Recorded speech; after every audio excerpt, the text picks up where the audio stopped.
오늘 우리에게 주신 하나님의 말씀은 사도행전 16장 6절에서부터 10절까지의 말씀, 신약성경 215면입니다. 이 말씀을 목소리를 합하여 함께 읽겠습니다. 성령이 아시아에서 말씀을 전하지 못하게 하시거늘 그들이 부르기아와 갈라디아 땅으로 다녀가 무시아 앞에 이르러 비두니아로 가고자 애쓰되 예수의 영이 허락하지 아니하시는지라. 무시아를 지나 두려아로 내려갔는데 밤에 환상이 바울에게 보이니 마게도냐 사람 하나가 서서 그에게 청하여 이르되 마게도냐로 건너와서 우리를 도우라 하거늘 바울이 그 환상을 보았을 때 우리가 곧 마게도냐로 떠나기를 힘쓰니 이는 하나님이 저 사람들에게 복음을 전하라고 우리를 부르신 줄로 인정함이로라. 아멘. 오늘 이 말씀은 금요 게세마네 기도회 때 전했던 본문의 말씀과 동일합니다. 참으로 놀라운 게 이 금요 게세마네 기도회 때도 이 본문을 가지고 말씀을 전했는데 우리 교회 구역공과 이 순서에 따라서 수요 예배도 말씀을 전하는데 그 말씀이 똑같았더라고요. 근데 여러분, 하나님의 말씀은 항상 역동적이고, 그리고 하나님의 말씀은 우리가 읽고 묵상하고 또 들을 때마다 다 다릅니다. 동일한 말씀이라 할지라도 그 말씀을 그날에 따라서 또 그 때에 따라서 하나님께서 우리에게 주신 말씀이 다 다릅니다. 같지 않습니다. 그래서 성경 말씀은 살아있고 능력 있는 누구의 말씀입니까? 하나님의 말씀이죠. 그래서 살아있는 인간 문서라고, 우리가 살아있는 하나님의 뜻을 이루는 사람이라면 우리가 하나님의 말씀을 읽고 묵상하고 또 그 말씀을 전할 때 늘 새롭게 우리 말씀을 우리에게 깨닫게 해 주실 것입니다. 오늘 말씀도 그렇습니다. 여러분, 제가 하나 여쭤볼게요. 우리 공과에도 그대로 나오는 질문인데요. 우리 공과에 보니까 이런 질문이 있습니다. 혹시 하나님께서 나의 계획을 바꾸거나 돌이키게 하신 일이 과연 있는가라는 질문입니다. 여러분, 하나님께서 우리의 계획을 혹시 바꾸시거나 딴 쪽으로 돌이키게 하신 적이 분명히 있습니까? 없습니까? 여러분, 있으세요? 없으세요? 그러니까 교회를 생각하지 마시고 나의 삶의 자리에서 혹시 그렇게 하신 적이 있으시냐는 것입니다. 아마 여러분, 내가 그것을 잘 깨닫지 못하고 내가 또 잘 느끼지 못할 수도 있습니다. 그러나 하나님께서는 사랑하는 자녀들과 늘 동행하시고 함께 가시기 때문에 하나님을 믿는 우리가 하나님의 뜻을 알고 하나님께서 나에게 주신 올 한 해의 계획을 분명히 실행할 때 뭔가 바뀌는 것, 또 하나님의 뜻에 따라서 하나님이 계획하신 것에 따라서 변화되는 것이 분명히 있다는 것을 알 수가 있습니다. 사람이 계획한 대로 다 이루어지는 것이 아니에요. 사람이 자기가 갈 길을 계획할지라도 그의 길을 인도하시는 분은 누구라고 말씀하셨습니까? 하나님이시라고 말씀하셨습니다. 그러니까 분명히 내가 계획하는 대로 다 이루어지는 것은 결코 아닙니다. 예를 들어서 한 회사에서 어떤 기획팀에게 올 한 해 우리가 어떤 목표를 가지고 행해야 될지 한번 기획을 해보라고 기획팀에게 이 사장이 요구를 했다고 한번 해보세요. 그러면 회사에는 사장뿐만 아니라 이사진들도 있고 또 이 부장들도 있고 굉장히 중요한 임원진들이 분명히 있지 않겠습니까? 그래서 한 팀이 그것에 대해서 브리핑을 했다고 생각을 해보세요. 그런데 여러분, 그 팀이 그들이 사장의 명령을 받고 무엇을 기획하고 그것을 발표했다고 해서 그것이 다 그대로 이루어지나요? 결코 그렇지 않습니다. 그 상황과 여건에 따라서 사장이 생각한 대로 방향은 정해져 있지만 계획은 분명히 바뀔 수가 있어요. 빨리 계획을 진행할 수도 있고 늦게 계획을 진행할 수 있고 또 다른 부분을 더 추가할 수도 있습니다. 왜냐하면 그 회사의 전적인 책임을 지고 있는 그 사장과 그리고 이사진들이 전체적으로 회사를 바라보고 또 그 방향을 이 세례로 이끌어 나가려고 그럴 때 계획이 조금만 맞지 않는 부분이 분명히 있을 수가 있기 때문이죠. 그럼 계획은 어떻게 됩니까? 기획팀에 의해서 수정될 수 있고 다시 프리젠테이션 될 수가 있는 거예요.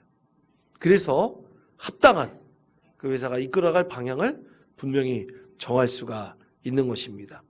이런 것은 우리가 교회를 이루고 하나님의 사역을 감당할 때도 그대로 나타납니다.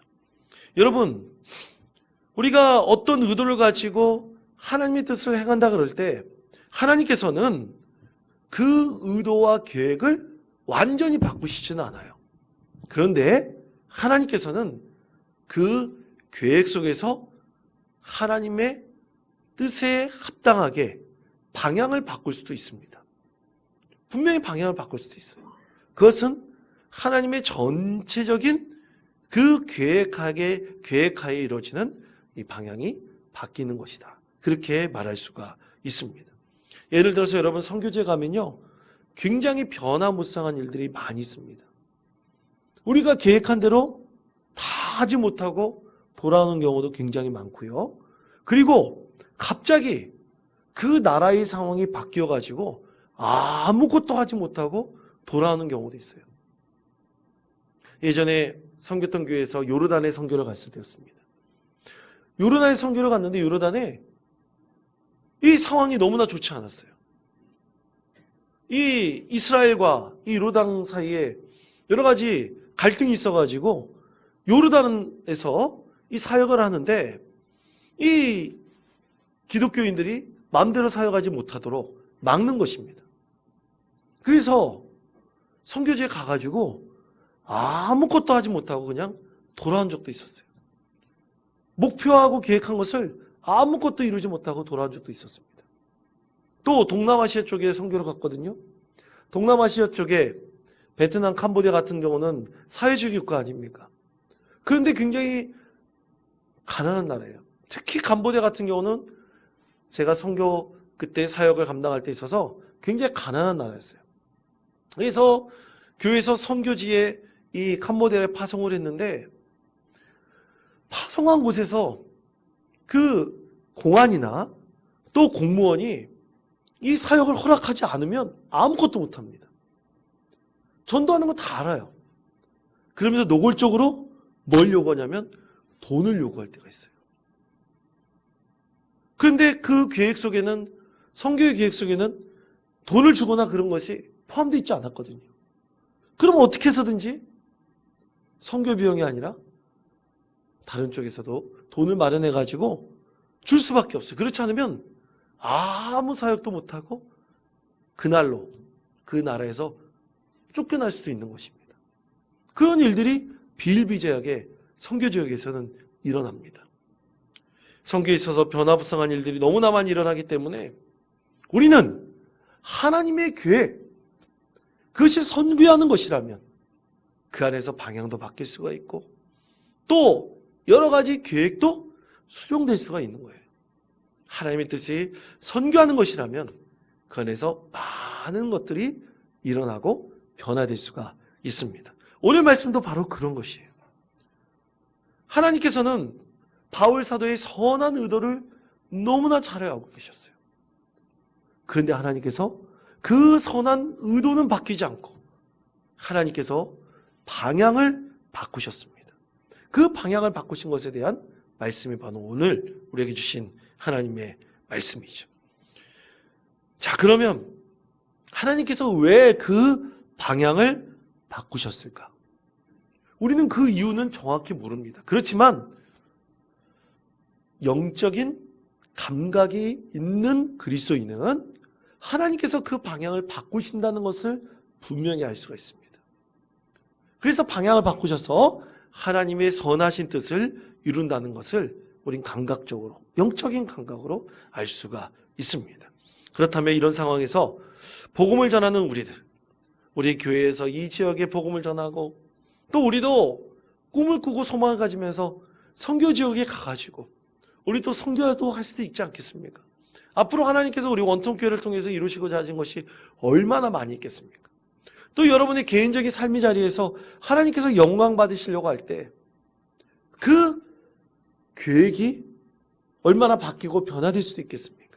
그럴 때 우리는 과연 어떤 마음, 어떤 태도를 취해야 될까요? 오늘 하나님께서 세 가지로 우리에게 말씀하고 계십니다. 첫째는 우리는 하나님의 뜻을 확실히 알아야 됩니다. 저를 따르시기 바랍니다. 하나님의 뜻을 확실히 알아야 합니다. 하나님의 뜻을 확실히 알아야 합니다. 아멘. 그렇습니다. 자, 사도행전 16장 6절의 말씀 다 같이 한 목소리 읽겠습니다. 성령이 아시아에서 말씀을 전하지 못하게 하시거늘 갈라디아 땅으로 다녀가. 아멘. 자, 여러분 이 말씀을 보시면 6절에서 성령이 아시아에 말씀을 전하지 못하게 하신다 그랬어요.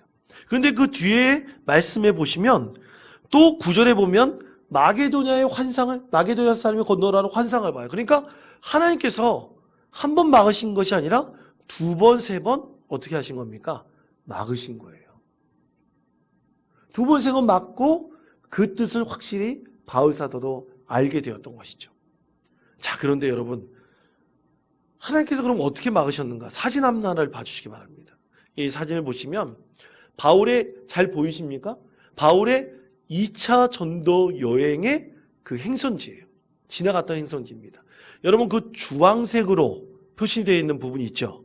주황색으로 표시되어 있는 부분으로 바울 사도를 이렇게 갔어요. 그런데 거기 오늘 말씀해 보면 부르기아와 갈라디아를 거쳐 무시아로 가려고 했습니다. 무시아가 어느 쪽이냐면 여러분 오른쪽으로 빨간색 표시되어 있는 부분이 있죠. 거기가 무시아예요. 거기가 소아시아 쪽입니다. 그런데 하나님께서 어디로 인도하셨습니까? 그 반대쪽인 왼쪽 어디예요? 예, 지중해 저쪽 북쪽으로 하나님께서 바울 사도의 두 번째 선교지를 그쪽으로 바꾸신 거죠. 이거 완전히 방향이 어때요? 정반대입니다. 예, 사진 내려주시기 바랍니다. 근데 바울이 1차 선교여행 때도 어디였었냐? 바울이 1차 선교여행 때도 다 지중해 연안 쪽에 유럽 쪽이었어요. 그래서 바울 사도는 생각하기로 선한 마음을 가지고 이제 내가 유럽 쪽으로 1차 선교여행을 정해서 바나바와 함께 복음을 전했으니까 이제 나는 소아시아 쪽으로 갔으면 좋겠다. 이것이 하나님의 선하신 뜻일 것이다. 그렇게 판단하고 기도하면서 어디로 정했어요? 소아시아, 무시아 방향으로 가려고 했던 것입니다. 그런데 누가 막으셨다고요? 성령님께서 막으셨다. 그렇게 말씀하고 있습니다. 여러분, 선교의 방향을 한 번에 정해놨는데 그것을 갑자기 바꾼다는 것 굉장히 쉽지 않은 일입니다. 어려운 일이에요. 그런데 여러분, 우리가 하나님의 뜻을 이루고 수행하려고 할 때는 하나님께서 선교하려는 방향이 분명하다면 그 안에서는 방향이, 이 계획이 바뀔 수 있다는 것을 분명히 알아야 됩니다. 그렇게 열린 마음으로 갖고 있어야 돼요. 그러면서 여러 계획들을 우리는 해야 됩니다. 기도하면서 여러 계획들을 짜놔야 돼요. 아까도 말씀드렸듯이 갑작스러운 일이 닥쳐서 전혀 선교를 하나도 못하고 돌아오는 경우가 있어요. 그러면 여러분 아무것도 못하고 그냥 빈손으로 돌아와야 됩니까? 아무 사역도 못하고 돌아와야 되나요? 아니에요. 그러면 그 즉시 그 자리에서 지역민들을 대상으로 문화 공연을 준비 안 했다고 할지라도 문화 공연을 그 자리에서 준비해야 돼요. 그래서 그 사람들을 다 모아가지고 선교 지역에 있는 사람들 모아가지고 문화 공연을 하면서라도 복음을 전해야 됩니다. 여러 계획들을 가지고 복음 선교 사역을 준비해야 되는 거예요. 오늘 하나님께서는 바울 사도의 그 방향을 바꾸셨어요. 그래서 그가 갖고 있는 능력, 그가 갖고 있는 영적인 충만함, 열정, 이 모든 것을 가지고 어디로 쏟아부어라 그랬냐면 유럽 쪽으로 가서 쏟아부어라. 소아시아 쪽은 다른 이에게 맡기겠다. 이것이 바로 하나님의 계획이셨던 것이죠. 그래서 여러분 우리가 하나님의 사역을 감당할 때는 절대로 한 가지 계획만 갖고 있으면 안 됩니다. 우리가 하나님의 뜻을 이룰 때도 마찬가지예요. 여러분의 삶의 자리에서도 마찬가지입니다. 우리가 기도하면서 하나님께 영광 올려드리려고 할 때 여러분 한 가지 방향만 갖고 있으면 안 됩니다. 우리 하나님께서 그 방향을 바꾸실 수도 있다는 것을 분명히 알고 있어야 돼요. 그때 우리는 그것을 잘 수행하면서 하나님께서 왜 그 방향을 바꾸셨는지 그것에 대해서 하나님께 여쭤보면서 기도하면서 하나님의 뜻을 온전히 수행할 수 있다는 것을 우리는 분명히 깨달아야 됩니다. 여러분 올 한 해에 하나님께서 우리 믿음의 공동체에 주신 계획이 참 많이 있습니다. 매년 그 계획들이 늘어나요. 그런데 그 계획들이 늘어날 때마다 참 흥분되기도 하고 감사하기도 하지만 두려운 마음도 있습니다. 과연 이것을 감당할 때 이 마귀가 우리를 얼마나 방해하고 얼마나 막으려고 할까? 그런 생각을 할 때가 분명히 있습니다.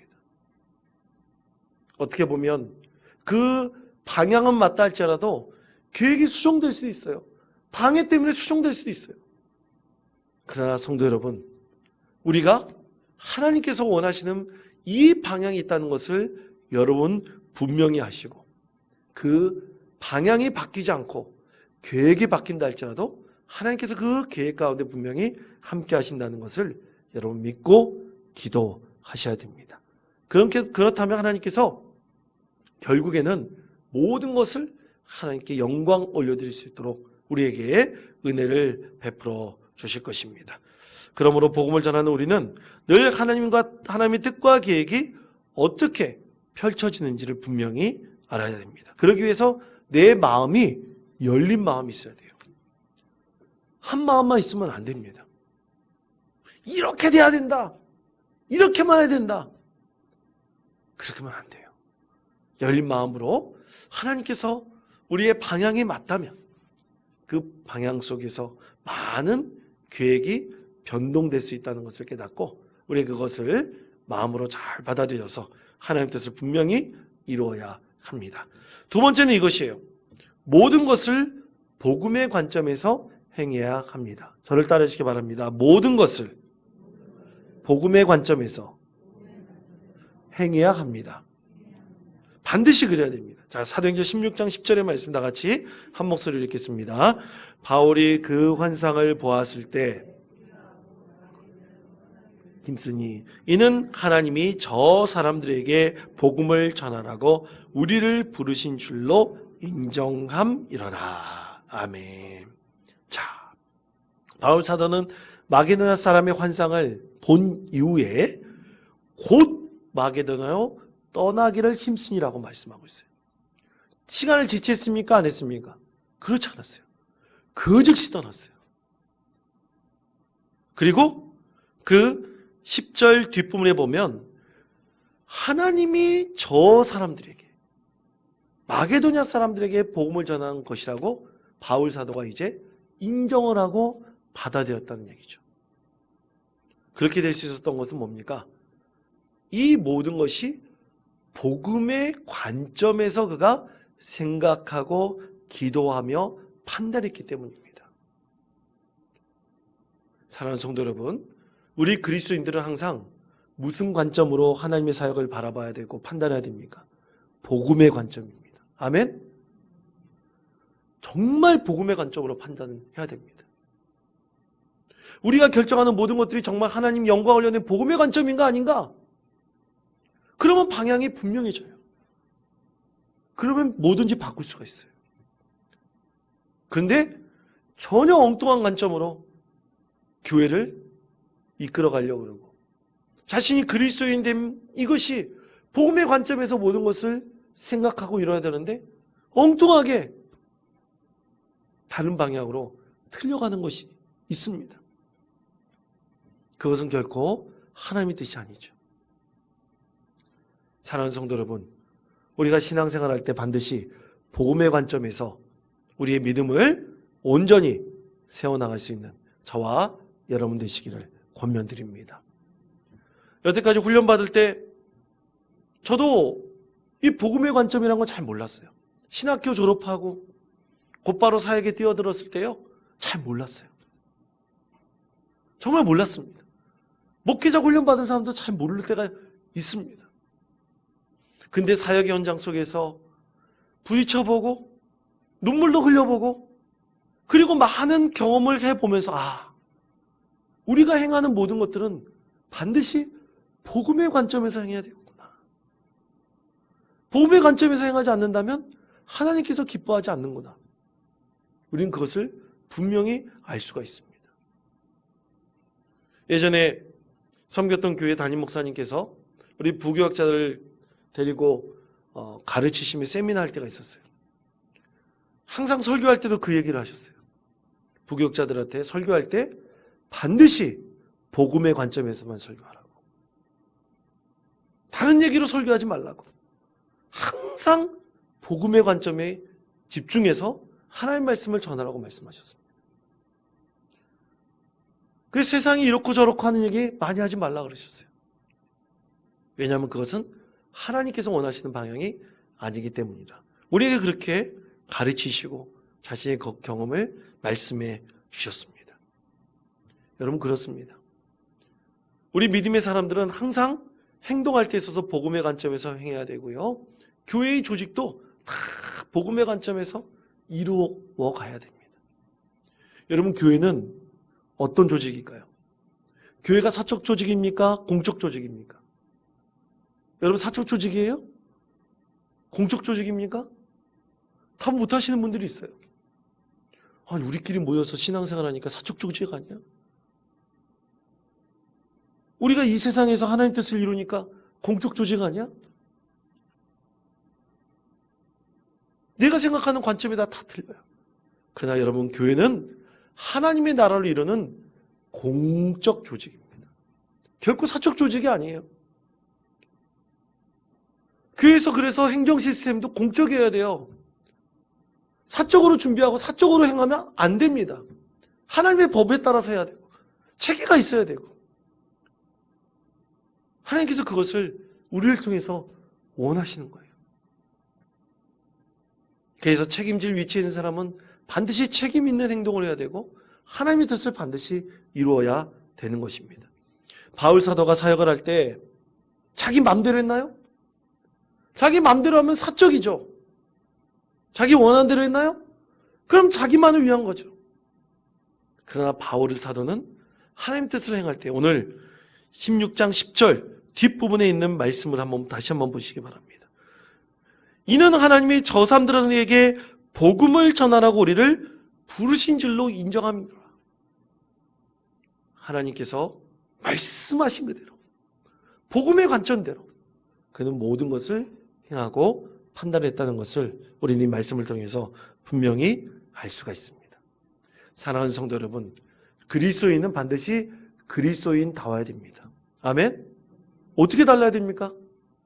우리가 복음의 관점에서 행하면 그리스도인은 세상 사람들과 분명히 구별될 수가 있습니다. 그런데 우리가 복음의 관점으로 행하지 않으면 세상 사람들과 어때요? 다 똑같아요. 우리 자녀들에게 복음의 관점에서 가르치면서 꼭 하나님께 기도하는 교육을 시켜야 되는 것. 또 우리 자녀들이 꼭 예배하는 자로 설 수 있도록 하는 것.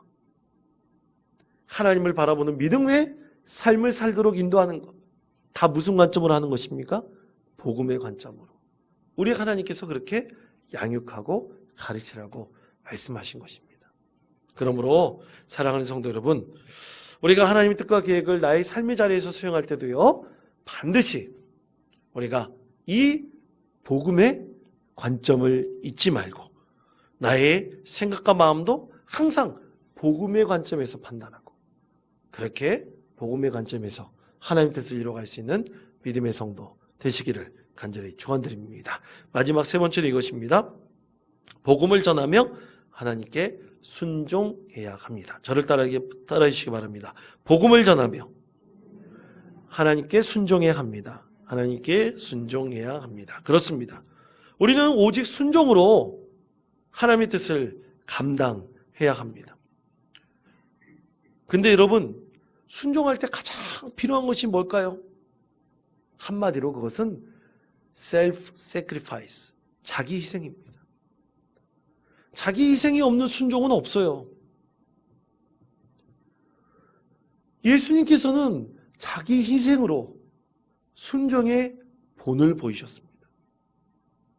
근데 자기 희생이 없는 순종은 결코 있을 수가 없는데, 자기는 조금만이라도 희생하지 않고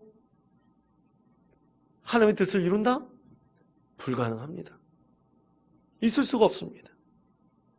예수님께서는 복음의 진실로 필요한 것을 자기 희생으로 우리 예수님께서는 생각하시며 스스로 십자가를 지셨어요.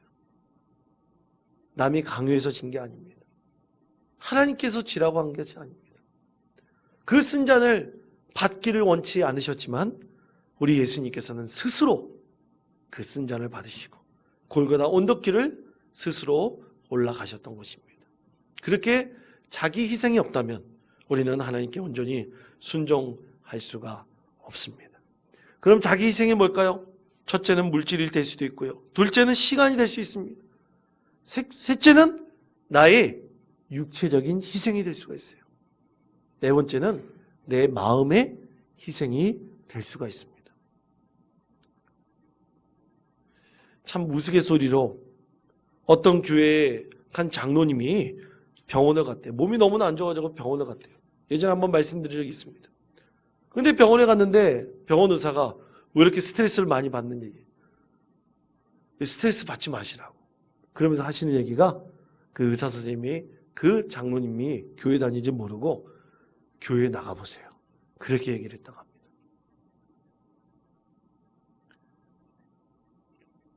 근데 씁쓸한 얘기가 될 수 있겠죠. 그러나 여러분, 장로는요, 그리고 교회에서 세운 중직자는요, 그런 마음의 중압감과 고통을 가지면서 그것을 하나님께 기도하면서 이겨내는 사람들입니다. 그런 자기 희생 없이 하나님의 뜻을 우리는 이룰 수가 없어요.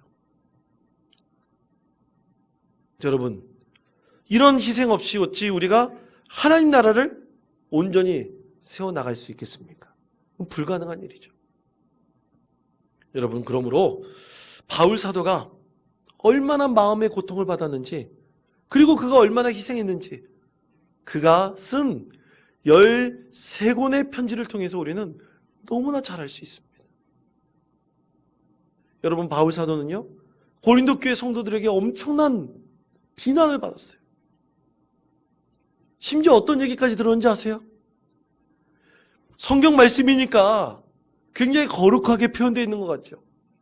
세상적인 말로 말한다면, 야, 네가 정말 사도야? 사실 이렇게 비난을 받았어요. 오늘날 말하면, 야, 네가 진짜 목사야? 이런 얘기가 똑같은 거예요. 그 마음의 고통과 아픔을 바울 사도도 받았지만 그는 끝까지 사랑하면서 섬기면서 고린도 교회 성도들에게 두 번째 편지를 보내고 세 번째 편지를 보내면서 그들과 함께 하나님의 뜻을 이루려고 했습니다. 바울 사도에게 그렇게 상처를 준 사람들이었지만 그는 자기 희생과 그리고 하나님 뜻에 순종하는 마음으로 그 마음의 여러 가지 고통과 아픔도 순전하게 감당했던 믿음의 사람들이었습니다. 사랑하는 성도 여러분, 우리가 하나님의 사역을 감당할 때 괜히 손가락질 받을 때가 있어요. 괜히 마음의 상처를 받을 때가 있습니다. 어떤 분은 에이 그래 사역 안 하면 되지 뭐. 내가 굳이 그 사역하면서 마음의 고통을 받을 필요가 있어? 마음의 중압감을 질 필요가 있는가? 그렇게 생각하시는 분도 있지만 아니야. 이것을 내가 감당하지 않는다면 과연 이것을 누가 감당하겠는가?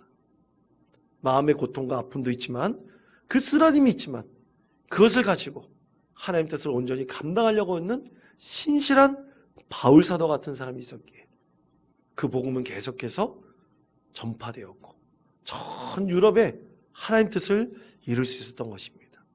사랑하는 성도 여러분, 마음의 참 아픔과 상처와 중압감이 있습니까? 우리 하나님께서 그 마음을 아시고 그 희생에 큰 은혜를 베풀어 주시고 반드시 하나님께서 싸매어 주시고 치유해 주시는 하나님의 은혜가 분명히 있을 것입니다.